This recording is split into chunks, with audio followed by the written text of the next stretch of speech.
Shalom Bapak Ibu yang kekasih dalam Tuhan. Selalu kita harus berpegang terus kepada kebenaran firman Tuhan, merenungkannya, melakukannya. Karena itu yang akan memandu kita semuanya dan menjadikan kita seperti pohon yang ditanam di tepi aliran air. Selalu segar dan selalu akan menghasilkan buah-buah yang menyenangkan hati Bapa kita di surga. Hari ini kita akan bicara tentang stupid Kristen dari Injil Lukas pasal yang ke-15 ayat yang ke-11 sampai ayat yang ke-32. Ketika Tuhan memanggil kita, ketika Tuhan memilih kita, kita dibawa kepada satu penghargaan, kita dijadikan sangat spesial. Di sana Tuhan memberikan kepada kita berkat-berkat rohani, berkat jasmani, dan Tuhan mengangkat kita dalam tataran kemuliaan yang luar biasa. Tapi seringkali ketika Tuhan memberikan kepada kita hal-hal yang luar biasa, kita tidak tahu diri. Seringkali kita menghina, kita tidak menghargai segala sesuatu yang begitu spesial, yang istimewa, dan yang baik itu dalam hidup kita semuanya. Kita seperti anak-anak yang terhilang ini, tidak menghargai anugerah, tidak menghargai kasih sayang, tidak menghargai pemeliharaan, perhatian, dan segala yang baik yang disediakan Bapa di rumah dia. Kita seringkali seperti anak sulung dan anak bungsu yang bodoh luar biasa, sehingga kita semuanya menjadi orang-orang yang menempatkan diri dalam derajat yang sangat rendah. Hari ini kita belajar bersama-sama dari kisah tentang anak yang terhilang ini, supaya kita jangan sampai kita menjadi orang Kristen yang sangat bodoh atau anak yang sangat bodoh. Dosa dan segala keduniawian pelan-pelan itu akan menjauhkan kita dari Tuhan. Pelan-pelan akan membuat kita tidak mengasihi Tuhan. Pelan-pelan akan memutus mata rantai hubungan yang sangat kuat dari Tuhan. Maka jangan izinkan dosa dan keduniawian itu menguasai kita. Hari ini saya ingin mengajak kita semuanya, jangan sampai kita menjadi orang Kristen yang bodoh. Jangan sampai kita menjadi anak Tuhan yang bodoh. Jangan sampai kita menjadi orang-orang yang terselamatkan, tapi pada akhirnya kita menjadi orang yang bodoh, menolak kasih karunia dan menghina kasih karunia dari Kristus Yesus. Apa tandanya ketika kita menjadi orang-orang Kristen yang bodoh? Yang pertama, kita menjadi orang-orang Kristen yang bodoh, di sana ditandai dengan kita secara khusus menghilangkan secara sengaja suplai yang datang dari Bapa. Anak bungsu datang kepada bapaknya meminta harta waris dia, dan dia ingin meninggalkan keberadaan dia di rumah bapaknya. Dan orang tuanya memberikan kepada saya seluruh harta bendanya, dia kemudian meninggalkan rumahnya. Dia berpikir ketika dia bebas dan dia mendapatkan segala sesuatu dan dia tinggalkan orang tuanya, dia akan mendapatkan segala sesuatu yang luar biasa di dunia di luar bapaknya. Walaupun kelihatan dia mendapatkan harta benda, walaupun mungkin dia mendapatkan kebebasan, tapi pada dasarnya anak yang bungsu ini dia kehilangan suplai yang begitu besar dengan segala kompleksitas suplai yang datang dari bapa dia. Anak bungsu itu menjadi bodoh karena dia menghilangkan secara sengaja segala suplai yang baik yang datang dari bapa dia. Baik itu suplai pemeliharaan, suplai perlindungan, suplai rasa aman, suplai segala sesuatu untuk kebutuhan-kebutuhan dia kehilangan begitu banyak. Ketika dia menghilangkan diri, dia tidak berada bersama-sama dengan Bapa di rumahnya. Bapak Ibu yang kekasih dalam Tuhan, ini menjadi satu pelajaran yang sangat penting. Mungkin sang anak bungsu ini di keluar bapaknya dia mendapatkan teman-teman, tetapi bukan seorang sahabat. Teman-teman yang datang karena dia memiliki harta benda. Setelah dia tidak mendapatkan apa-apa dan setelah mereka melihat kenyataan bahwa anak yang bungsu itu kehabisan harta bendanya, mereka tidak lagi bersama-sama, di sana tidak ada suplai. Jadi orang Kristen yang bodoh adalah orang yang Kristen yang secara sengaja menghilangkan segala kompleksitas suplai yang datang dari Tuhan, sehingga dia berada dalam kondisi-kondisi yang sangat berbahaya. Itu yang pertama. Yang kedua, ketika kita menempatkan diri kita menjadi stupid Kristen atau orang Kristen yang bodoh atau anak-anak Bapak yang bodoh, secara sengaja kita menghilangkan sifat kemoralan kita yang baik. Ketika anak bungsu itu meminta warisan kepada bapaknya saat bapaknya masih hidup, dalam dunia ketimuran itu merupakan satu bentuk kekurangan ajaran. Itu merupakan satu bentuk moral yang tidak bagus. Itu merupakan bentuk sebuah kerusakan moral yang luar biasa. Dan Bapak Ibu yang kekasih dalam Tuhan, setiap tindakan-tindakan kemoralan yang rusak itu kemudian akan dibarengi juga dengan penerusan kerusakan-kerusakan yang luar biasa. Akhirnya ketika anak bungsu itu mendapatkan segala sesuatu dan akhirnya dia pergi ke jalanan, dia akhirnya menjadi seorang yang bukan lagi rumahan, tapi dia menjadi seorang jalanan. Orang jalanan berarti di sana tidak terdidik secara etika. Orang jalanan sering cenderung liar. Orang jalanan sering kali menjadi orang yang memiliki amburadul dalam sifat dan karakternya. Tapi sebenarnya yang rusak secara moralnya bukan hanya anak anak bungsu itu, tetapi juga anak dari yang sulung yang ada di rumah dia. Anak yang sulung moralnya rusak bukan karena tindakan-tindakan yang tidak baik. Anak sulung itu rusak oleh karena kesombongan dia. Dia merasa dirinya baik, dia merasa dirinya tidak bercacat, tidak berdosa, dia merasa dirinya adalah orang yang tidak terkontaminasi oleh dosa. Itu adalah satu kesombongan yang luar biasa.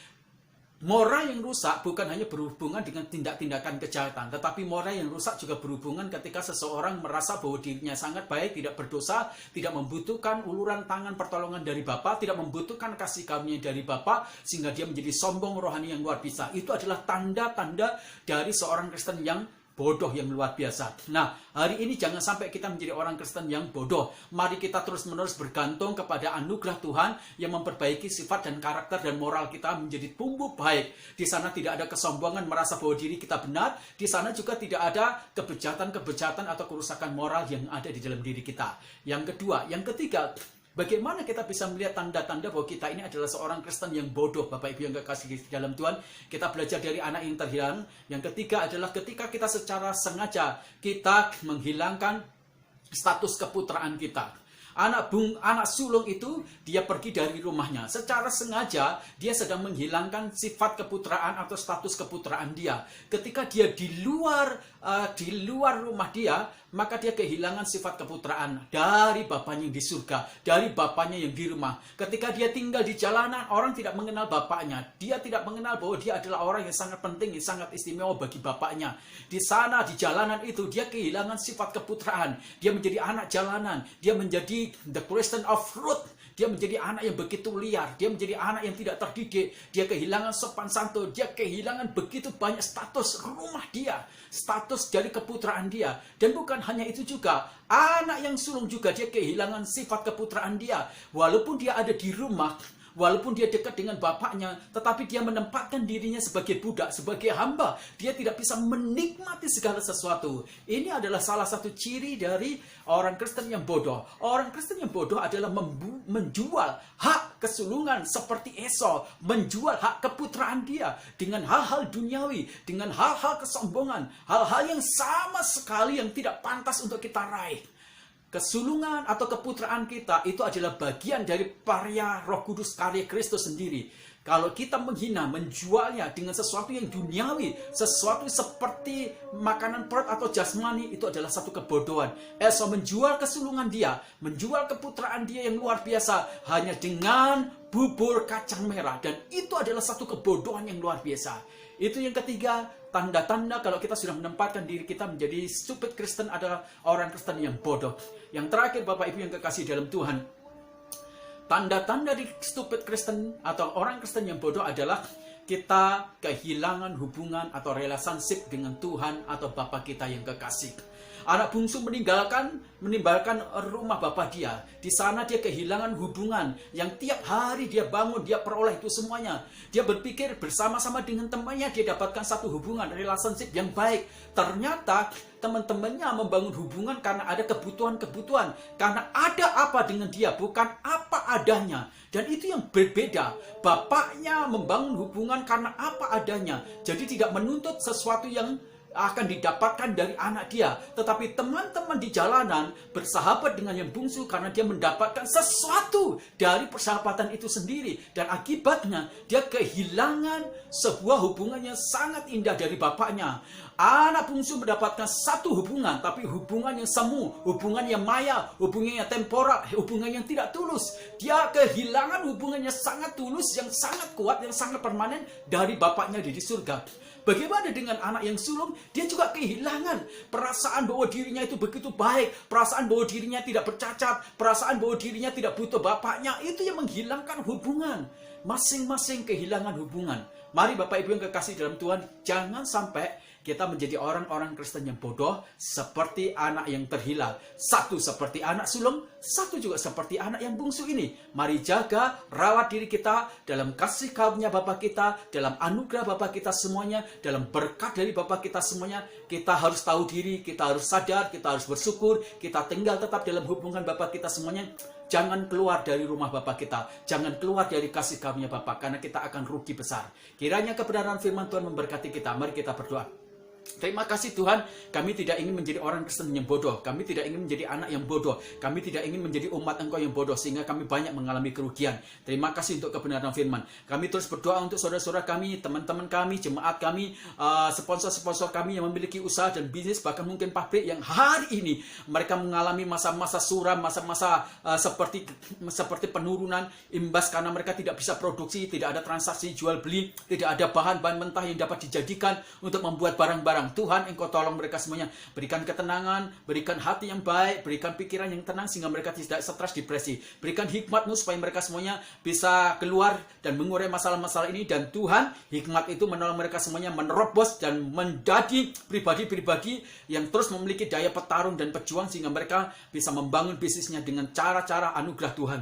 Berkati saudara-saudara kami yang tidak memiliki pekerjaan yang ter-PHK, Tuhan memberkati mereka dengan berkat-berkat secara khusus juga dalam hidup mereka. Biarlah mereka bersandar kepada Tuhan. Berkati para dokter, para suster yang menangani pasien-pasien COVID-19 supaya mereka tidak terkena COVID-19. Tuhan berkati juga saudara-saudara kami yang terkena COVID-19 dan juga orang-orang yang sakit penyakit apapun juga. Tuhan, Engkau jamah, Engkau memberkati dan sembuhkan. Berkati juga para pakar virus supaya mereka menemukan antivirus COVID-19. Tuhan memberkati bangsa negara kami, terus berkati bangsa kami menjadi bangsa milik-Mu. Berkati bangsa negara kami ini dari Tuhan kehancuran, dan berkati bangsa kami menjadi kemakmur, bangsa yang bangkit, bangsa yang benar-benar memiliki Tuhan kedikdayaan dan kesaktian sehingga pada akhirnya bangsa kami menjadi bangsa yang memberkati banyak bangsa-bangsa. Memberkati presiden kami dan jajaran kementerian, berikan hikmat marifat untuk mengurai masalah-masalah imbas COVID-19 berkaitan dengan krisis ekonomi, krisis kesehatan sehingga bangsa kami terurai. Lindungi presiden kami dari anasir-anasir jahat. Tuhan, Engkau melindungi, jagai dan berikan kekuatan kesehatan fisik juga. Berkati juga kota kami Cipanas, berkati juga bupati, berkati camat, berkati lurah desa, berkati RW RT, berkati Tuhan perekonomian di kota kami Cipanas, berkati agrowisata, agrobisnis, berkati juga Tuhan perhotelan, berkati niaga, berkati perkebunan, pertanian, perikanan, peternakan, semua bisnis yang di Cipanas Engkau terus memberkati Tuhan.